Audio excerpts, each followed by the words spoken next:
Hey, what is up, Declaration Church? So glad you guys have joined in with us on this Wednesday. It's actually raining right now, so Wednesday. that's fun. Hurricane's coming. But we are gonna hop into this epilogue. Again, if you're new to this, all this is a time where we just get to dive into this past Sunday's sermon and just dig a little bit deeper, if you will. And so, I don't know. I thought so this week. If you missed the service, first of all, go back and watch it because it was it's really cool. It was kind of a mashup of sense, but also a. What was your title? It's my favorite part. My title, Our Time Is Now. That yes, one? I don't know why I like it. It just sounds Our good Time to Is me. Now. That was the title, but yeah, not technically a sermon per se. Yeah. More of a conversation, just some thoughts as we are. I don't know why, emotionally, spiritually, it just kind of feels like we are turning a page, It feels like, and I don't even know how to explain that. It's not like I said Sunday, it's not like COVID's over per se.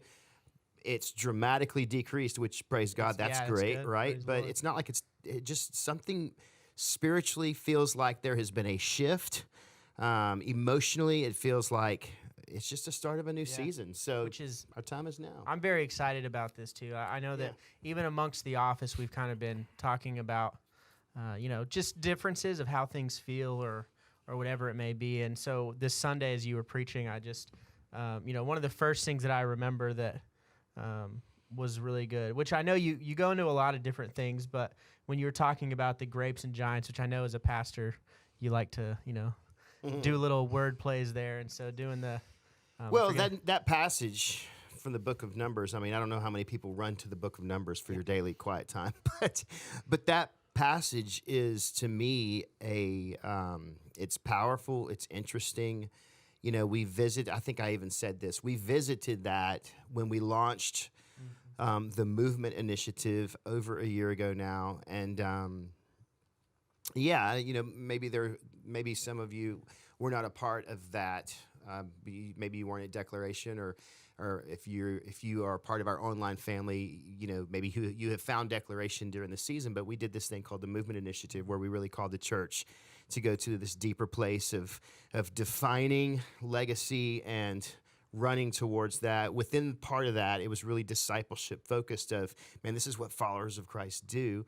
When you follow Jesus, it doesn't just permeate every aspect of your life. It calls for every aspect, right, of a surrender. And so, that was multifaceted movement.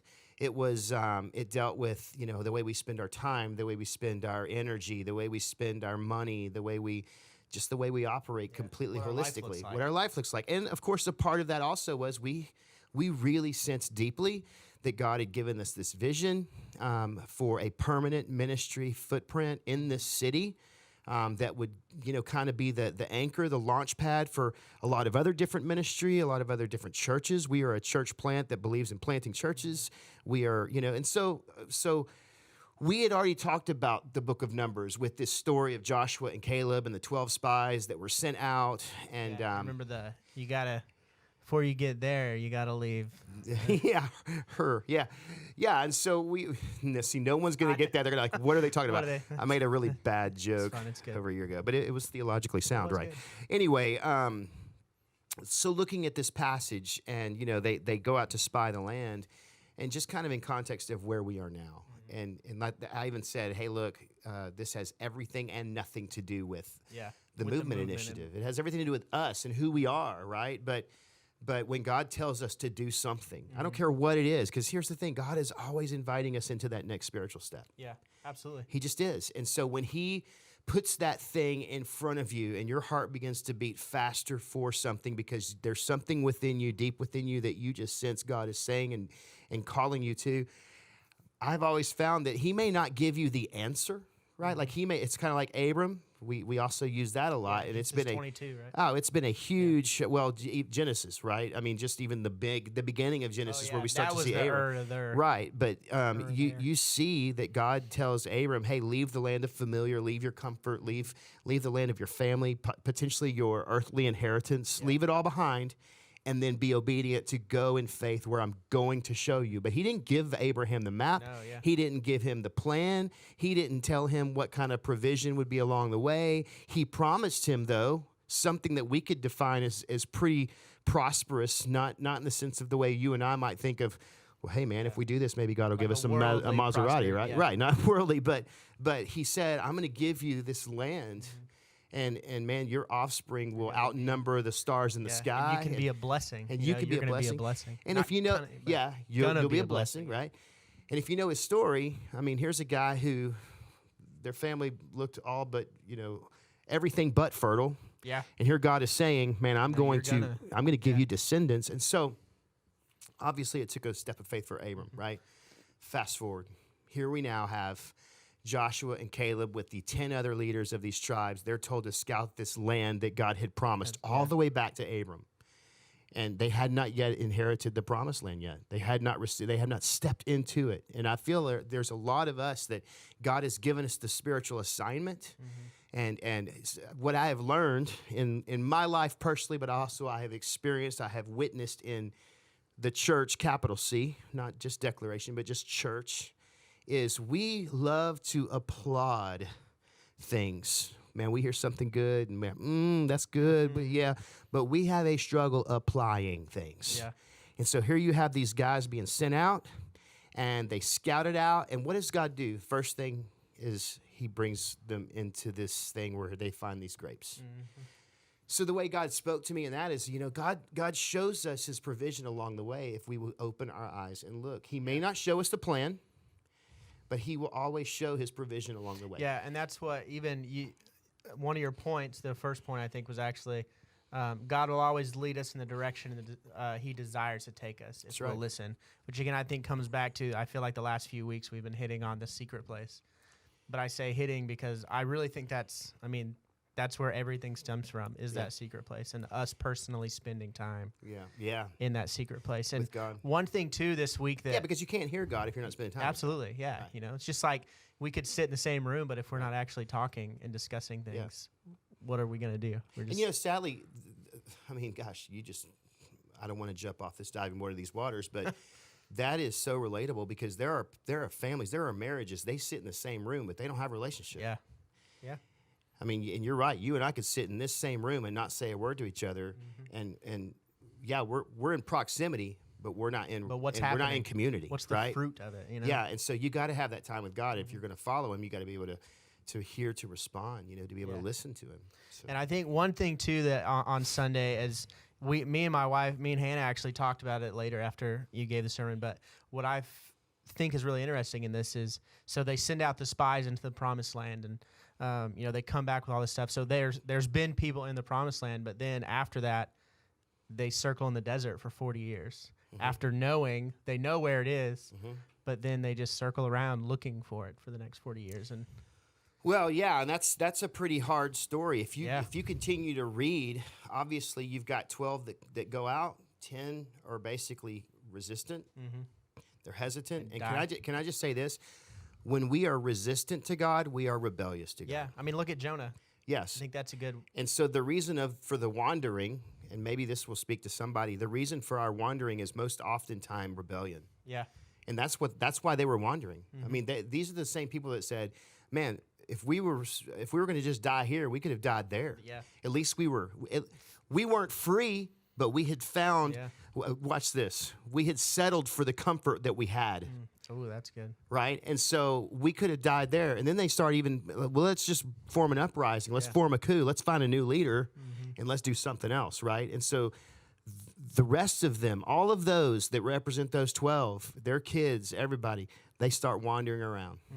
It was Joshua and Caleb that, remember, if you watch it, yes, here's the grapes, but they freak out over the giants. Yeah. And so, we've got to be careful in our season, in our moment, because I believe our time is now. Yeah. Otherwise, I don't want to just speak for the sake of hearing do you like the sound of your own voice? No, it's very I don't like the sound of I hear my own voice enough in my head. So I believe our time is now. And it's like, man, if you don't want to wander for the next season, and not wander.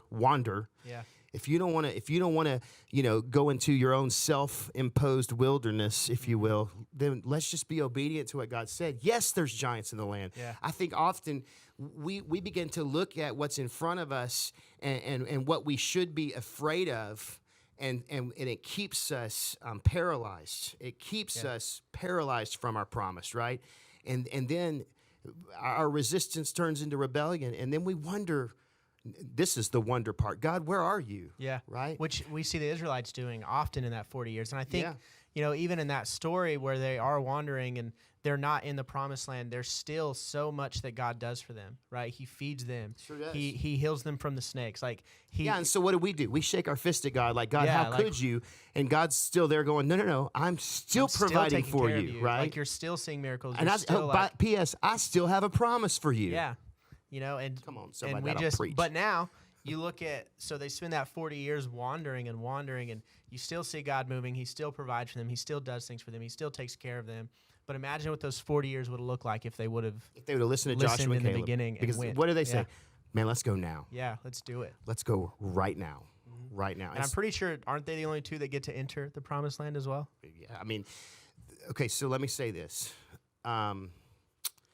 Because as soon as I said that, I just kind of felt the Lord kind of hit me.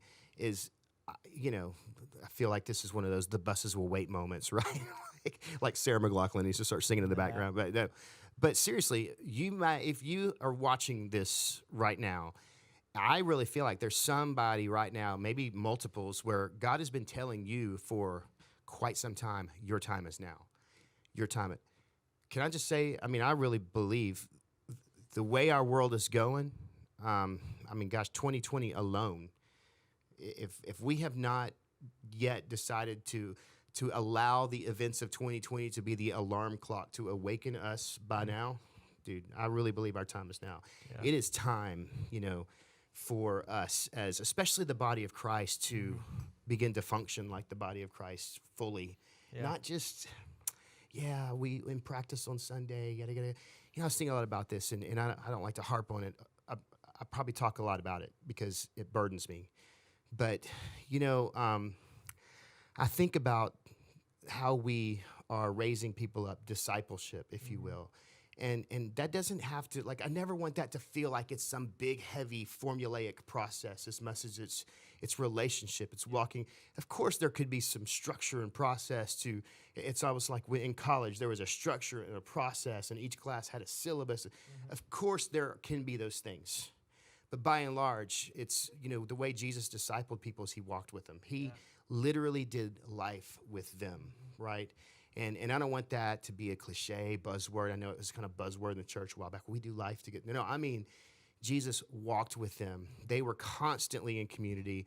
They shared bread together. Yeah, that's just... They did life together. That's Acts, right? That's the first church. It is. They it's devoted Acts themselves 2. to the apostles' teaching, the fellowship, to the breaking of bread and prayer. And that's all. That's what they did. And of course, there's a byproduct thousands, of that. That's right. There's a byproduct. Came to know Jesus. And so I spent a lot of my time literally thinking, and some of my thinking always leads itself to, man, how are we walking with one another? Yeah. How are we discipling each other? Because I believe that we are to be a disciple who disciples, right? And so, man, we have become very proficient in our culture at being strong disciples of a lot of different things. In fact, we're very good at discipling in areas of sports. Yeah. Very good at discipling in areas of fill in the blank. There could be plenty of things, but we've got to begin to ask ourselves, first of all, are we being a student of the Lord, and are we discipling people? Walking with them, living, doing life with them, loving them in such a way that we are prayerfully showing God to be attractive in every way, to where that is something replicable happening.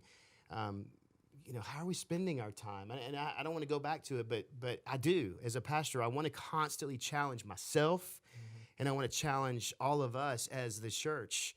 Man, we are in a moment that I think is so deeply important. And I don't want these moments to slip by. Yeah. Because, when they slip by, all of a sudden you look up and, perfect example, man. I've got 3 boys, and Jaden's about to be 18 any minute now. He's a senior. Oof. Jack's 14. Kyle's 12. So Jack's in high school now, too, right? Yeah. Stop. Yes, but realistically, man, like when I think back on Jaden, 18 years, for some, they could hear that and go, man, that's a long time. I'm telling you, that goes by so fast. And yes, man, I do not regret the times of, him doing baseball, and it was awesome. It was so fun watching him learn to dance and just be a really great dancer. And now, watching him become a musician and I've seen along the way where he's had people intentionally invest in his life. And then he's also been discipled by, things from a distance. Yeah. Well, let me explain. He, for example, leading worship. So yeah, he might have grown up seeing me lead, but now I hear of how he talks about other worship leaders, other churches. In a way, he is being discipled in a loose way, right? But he's being discipled because he is watching what they're doing. Now, here's where that can become dangerous. Not just in the church. Let's just zoom that out. Man, I don't want to waste our time because our kids are watching a lot of what other people are doing, and they don't know those people, and those people don't know our kids, right? But we will yield our kids a lot to certain things, and we will allow them to be discipled, if you will, by the things that they are spending their time doing, whether they're watching them or, and there's no relationship there except for the relationship on a screen, right?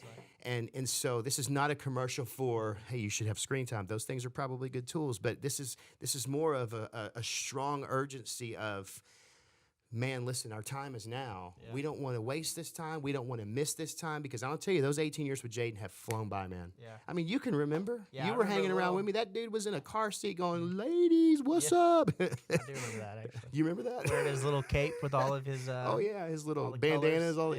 And so, but that time flies by. It's so fast. And so, man, our time is now. God is continually... invited us into this incredible promise, into this incredible destiny. He has continually shown us along the path that his provision is not even just sustenance for a moment. Maybe so, but it's actually pretty amazing. Yeah. Like the grapes were huge, right? Yeah. It took two guys to carry that one little, and then, yes, we're gonna come across hardships. We're gonna come across sufferings. You talk about giants. That, yeah. Right? Like, if we're going the direction that God wants us to go, of course the enemy's gonna, try to get in our way and try to get our. Do you have my notes right there? I do. Yeah, I'm looking at your notes right now. What was that? There was a I'm statement looking for it. Yeah, it was a question. I formed it in a question. How could you not think? Yeah, do you not think? Yeah, do you not think the enemy wants us to have an easy path? Do you think the enemy wants us to have easy passage to God's promise? That's right. No, the enemy does not want you to have easy passages. Spoiler alert. Yeah, spoiler alert. He does not. Yeah. So if you missed the message, that's a moment that we've just done a spoiler alert. Yeah. It's okay though. Whatever. And so yeah, it is. We're gonna run into opposition, and I don't think that. I don't know. I think opposition is one of those things that. It's not that we really need to give a lot of credit to the opposition because I think that from just thinking of.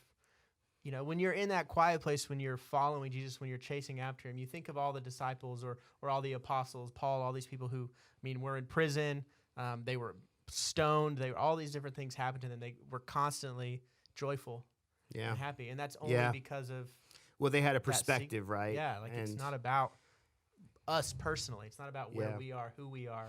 It all goes back to it's all about God. I feel like that perspective is a lot. I feel like a lot of times we tend to see real opposition or struggles or giants or suffering or anything as something that just literally pulls the rug out, right? Like it obliterates us.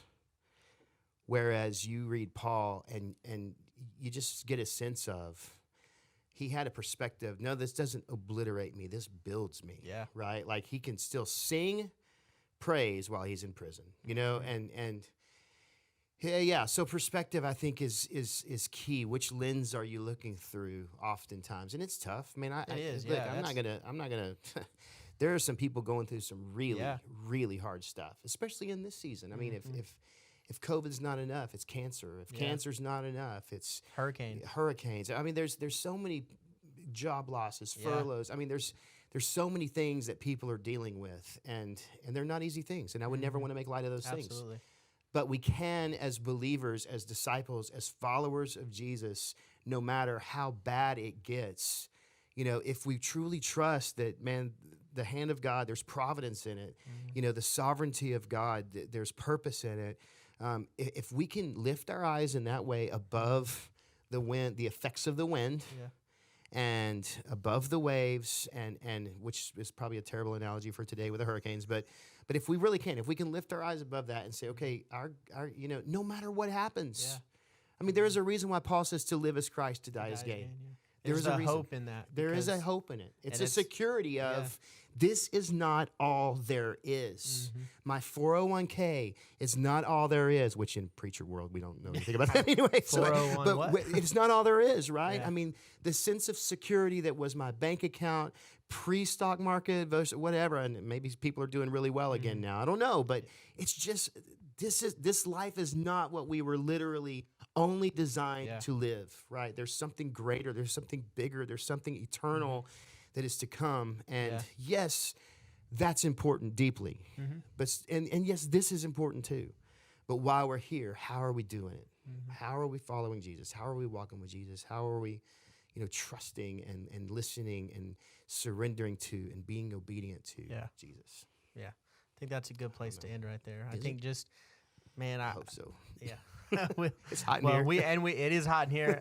If you haven't noticed, our backdrop has changed because this Sunday, August 30th, we're going to be meeting back in Snyder Elementary. So if you're in the Spring area, come join in with us. Come be a part of that worship service with us. We've got that is video. The hope, at least. If Sharknado doesn't take us out, Sharknado's coming. We have a video circulating with some what to expect stuff. So look on our Facebook, I believe, or Instagram, whatever, and see. Joke, but that's okay. Yeah, just Sharknado. I don't know. I'm out of it. All these fire tornadoes. You got to be careful because chances are there may be a Sharknado coming. So I don't joke about that stuff, John. Don't mess around. Do not mess around. All right, guys. Hey, thank you again for joining in with us. And if you are in the Spring area again, come join us on Sunday for some live. We're going to be live at 9:00, we'll be in person at 9 o'clock, and then we'll be live at 11 o'clock. So if you're broadcast at 11. Yeah, we'll broadcast. So if you're not in the Spring area, or if you're just not quite ready to. Now that is different. So before we go, let's clear it up really, really well, because I've already gotten messages on that. We are in person at 9, which means there will not be a broadcast. There will not be a broadcast. There will be a broadcast at 11. The broadcast at 11 will be Central Standard Time. Yes. Yes. Yeah. So awesome. And kids service, just to throw this out there too. The kids service instead of being digital, yes. Digital kids service. All this digital live, digital is crazy. The digital kids service will be at 2 p.m. starting now too. That way, if you are in person, you'll have time to get home, eat lunch, do all that fun stuff. So, hey, again, guys, thank you for joining in with us. Man, we love you. We're praying for you. If you need anything, reach out, and we will see you guys on Sunday. Take care. See you.